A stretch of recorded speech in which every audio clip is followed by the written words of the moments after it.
Welcome to Curious Nightmares, the channel where your fears and deepest curiosities collide. Prepare for spine-tingling tales and eerie explorations into the supernatural. Subscribe and stay tuned for hair-raising stories. Shadows of Fear, the ultimate scary story exposed. I never believed in ghosts. Not until that winter night when the world as I knew it shattered, leaving me in a reality far more terrifying than any nightmare. It began with a house, an old Victorian mansion, perched on the outskirts of our small town, cloaked in rumors and a chilling past. The locals whispered of its cursed history, but to me, it was just an abandoned relic, a subject for my photography project. I remember stepping inside, the floorboards groaning under my weight. The air was thick with dust, and a musty odor clung to the dimly lit corridors. I ventured deeper, camera in hand, oblivious to the horrors that awaited. In the heart of the mansion, I found it, an old, ornate mirror, its frame twisted into grotesque shapes. Compelled, I peered into it and saw not my reflection, but a room engulfed in shadows, a room I hadn't seen in the house. I should have left then, but curiosity, that perilous siren, beckoned me to explore further. The house seemed to morph around me, leading me to that unseen room. When I entered, a chill ran down my spine. The air was unnaturally cold and my breath materialized in icy puffs. There, in the center, stood the mirror, its surface now clear, reflecting my bewildered expression. As I approached, the room behind me and the reflection began to change. Walls bled into darkness and the furniture twisted into nightmarish shapes. My heart pounded in my chest, a primal fear taking hold. But it was the figure in the mirror that froze me in place. It was me, or a grotesque version of me, eyes hollow, skin pallid and stretched over protruding bones. It smiled, a twisted, malevolent grin, and whispered my name. The voice was mine, yet laced with something sinister, something unworldly. I stumbled back, my mind reeling. The figure in the mirror reached out, its hand pressing against the glass. A crack formed, spider webbing across the surface. With each step I took backward, the figure advanced, the barrier between us weakening. I turned to run, but the door was gone, replaced by a wall of unyielding darkness. The mirror shattered, the sound echoing through the room, and from it emerged the figure. My doppelganger, a creature of shadows and malice. It spoke of truths, horrific truths that no living soul should ever know. It told of death, of souls trapped within the walls of the house, of a curse born from a terrible sin committed long ago. With each word, my sanity frayed, leaving me teetering on the edge of madness. I don't know how long I was in that room, listening to the twisted tales of my other self. Time seemed irrelevant, a concept lost in the shadows of fear. When I finally emerged from the house, the world seemed different, tainted by the knowledge I now carried. But the true horror came later, when I developed the photos from that night. Among the images of decrepit rooms and peeling wallpaper, there was one that made my blood run cold. It was me standing in the mansion, but reflected in the mirror was not the twisted doppelganger I remembered. Instead, it showed me, standing in my room, looking at the photo, the expression of terror clear on my face. Behind me, in the reflection, stood the figure, its sinister grin wider than ever.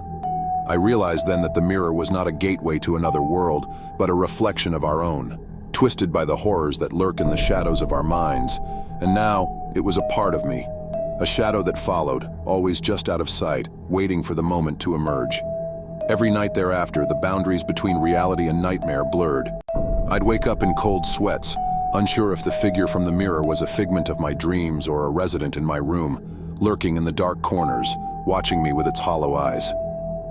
One evening, as dusk crept over the town, I decided to visit the local library, seeking any information that might explain the house's history. The librarian, an elderly lady with a knowing look in her eyes, handed me a dusty tome, its pages yellowed with age. "The history of our town," she said, her voice quivering slightly. "But be wary, young one. Some truths are better left undiscovered." The book told of a family that lived in the house in the late 1800s. The head of the family, a renowned doctor, was rumored to have delved into unspeakable experiments, seeking the threshold between life and death. His family, subject to his twisted trials, were said to have suffered unimaginable horrors. One night, the house went up in flames and the family perished. The townsfolk whispered of curses and restless spirits, but I knew better now. It wasn't just restless spirits, it was something far more sinister. That night, as I lay in bed, a sense of unease washed over me. The air felt heavier, charged with a foreboding presence. I turned to my bedside lamp, but before I could reach it, a cold hand gripped mine. Paralyzed with fear, I looked up to see the figure from the mirror standing over me. Its eyes, devoid of life, stared into mine, and I felt as if it was peering into my soul. It spoke in a rasping whisper. "You know our story. Now become a part of it." A sickening smile spread across its face as it began to fade, and a searing pain erupted in my chest. It felt as though the creature was clawing its way inside me, becoming one with my being. I woke up screaming, the room bathed in the early morning light, the pain gone but the terror lingering. The lines between reality and the supernatural had not just blurred, they had been obliterated. In the following days, I became a prisoner in my own home. Shadows seemed to move with a mind of their own, and whispers filled the air, unintelligible yet menacing. My reflection in mirrors became something I avoided. The fear of seeing that grotesque doppelganger again was overwhelming. The climax of my horror came one stormy night. Lightning illuminated my room, and in that brief moment of light, I saw it. Not in the mirror, but standing at the foot of my bed, the figure, my other self. But now it was not just a reflection. It was as real as the rain pelting against my window. It pointed at me, and in a voice that was both mine and not mine, it said, "You cannot escape what you have unleashed." I realized then that the figure was not a ghost or a mere reflection of terror. It was something far more insidious, an entity born from the darkest depths of human depravity. It wasn't just a manifestation of my fears, it was the very essence of the house's malevolent history, seeking a new host, a new life. In a moment of harrowing clarity, I understood that the house, with its cursed legacy, was not just a keeper of horrors, it was a predator, and I was its chosen prey. This realization struck me with a terror so profound, it threatened to shatter my mind.